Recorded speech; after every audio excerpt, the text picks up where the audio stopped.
सामान्य लोकांसाठी सरकार योजना आणत असते, परंतु भ्रष्ट अधिकाऱ्यामुळे योजनेचा फायदा अनेकांना मिळत नाही। घराचं स्वप्न पूर्ण व्हावं यासाठी सरकारने घरकुलाची योजना सुरू केली, पण भ्रष्ट अधिकारी योजनेचा फायदा सामान्य लोकांपर्यंत पोहोचू देतच नाही। योजनेचे पैसे लाभार्थ्यांना देण्यासाठी अधिकारी लाच मागत असतात। अशाच एका भ्रष्ट ग्रामसेवक लाचलुचपत प्रतिबंधक विभागाच्या जाळ्यात सापडलाय।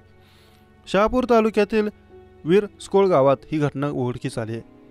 घरकुल योजनेचे पैसे काढून देण्यासाठी ग्रामसेवकाने अदीम कातकरी समाजाच्या एका कुटुंबाकडे 5,000 रुपयांची लाच मागितली। या प्रकरणी तक्रार दिल्यानंतर लाचलुचपत प्रतिबंधक विभागाने सापळा रचत ग्रामसेवकाला अटक केली आहे।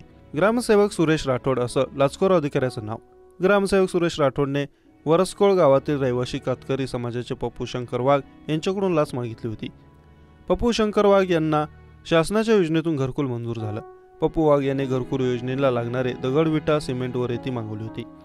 शासनाच्या नियमानुसार जर लाभार्थ्याने दगडी जोता बांधकाम केलं, त्यातील पुढील बांधकामासाठी त्यांना धनादेश मिळाला। घरकुल योजनेचा पहिला हप्ता म्हणून त्या कुटुंबाला ग्रामपंचायतमधून ग्रामसेवक व सरपंच यांच्या सहीने बँकेचा चेक दिला जातो।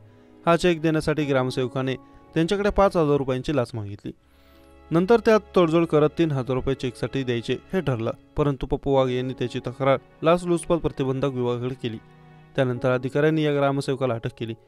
काल दुपारी पप्पू वाघ हे ग्रामसेवकाला 3,000 रुपये देणार होते, त्यावेळी हे लाचचे पैसे स्वीकारताना अधिकाऱ्यांनी ग्रामसेवकाला रंगेहात पकडलं। विशेष म्हणजे काही महिन्यांपूर्वी ग्रामसेवकाची बदली करण्यात यावी अशी मागणी वरस्कोळ ग्रामपंचायतीच्या उपसरपंच आणि सदस्यांनी केली होती, मात्र गट विकास अधिकारी यांनी याकडे दुर्लक्ष केल्याने अखेर हा प्रकार घडला।